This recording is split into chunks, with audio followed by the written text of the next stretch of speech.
आम्ही सारे खवय्ये.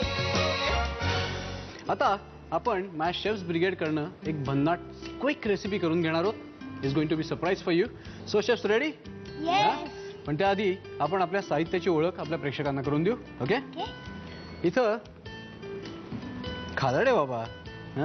तुला एक गोष्ट सांगू? काय ग? आम्ही ना स्कूलच्या सुटल्यावरती आम्ही बससाठी थांबत होतो आणि विकी दादानी तीन वडापाव आणले. तर मी याला विचारलं की तुम्हाला तिघांसाठी का? हो तुम्हाला तिघांसाठी 3 वडापाव आणले? हो, पण हा बोलला नाही, हे फक्त माझ्यासाठी आहे. 3 वडापाव?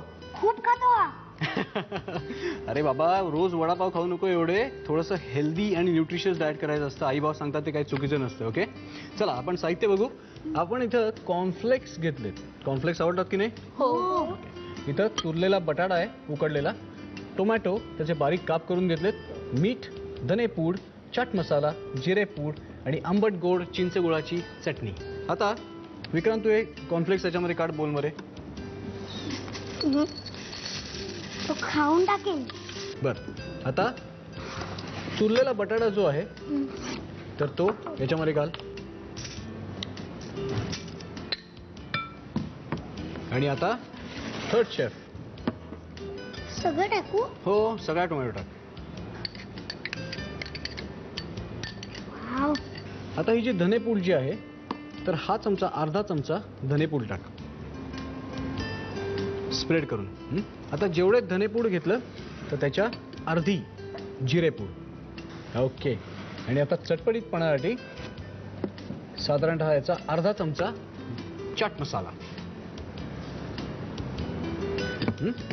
चला, आता सगळ्यात महत्त्वाचं जे इन्ग्रेडियंट आहे तर ते मी टाकतो. मीठ मग पसरून टाकायचं असेल ना, ते असं मस्त असं असं पसरून टाकायचं. आणि आता ही जी आंबट गोड चटणी आहे तर ती याच्यामध्ये मिक्स करणार आहोत आपण.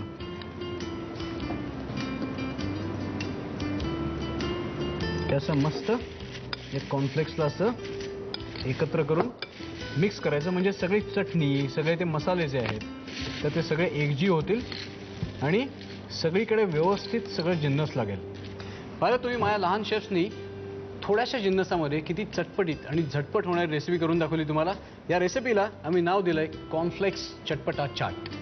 तर या चटपटा चाटची तुम्ही साहित्य आणि कृती लिहून घ्या. कॉर्नफ्लेक्स चटपटा चाट बनवण्यासाठी लागणारं साहित्य: कॉर्नफ्लेक्स, बटाटा, टोमॅटो, मीठ, धणेपूड, चाट मसाला, जिरेपूड आणि चिंचेची चटणी.